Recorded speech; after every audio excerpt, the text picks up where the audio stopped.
নবী করিম সাল্লাল্লাহু আলাইহি ওয়াসাল্লাম ইরশাদ করিয়াছেন, কে আছে আমার নিকট দোয়া করিবে, আমি তাহার দোয়া কবুল করিব। কে আছে যে আমার নিকট চাহিবে, আমি তাহাকে দান করিব। কে আছে যে আমার নিকট মাগফিরাত চাহিবে, আমি তাকে মাফ করিয়া দিব।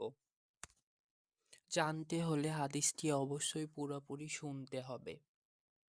হযরত আবু হুরায়রা রাদিয়াল্লাহু তাআলা আনহু হতে বর্ণিত আছে যে, রাসূলুল্লাহ সাল্লাল্লাহু আলাইহি ওয়াসাল্লাম ইরশাদ করিয়াছেন, যখন রাত্রের 1/3 অবশিষ্ট থাকে, তখন আমাদের রব দুনিয়ার আসমানে অবতরণ করেন এবং ইরশাদ করেন, কে আছো আমার নিকট দোয়া করিবে, আমি তাহার দোয়া কবুল করিব। কে আছো আমার নিকট চাহিবে, আমি তাকে দান করিব। কে আছো যে আমার নিকট মাগফিরাত চাহিবে, আমি তাকে মাফ করে দেব। বুখারী।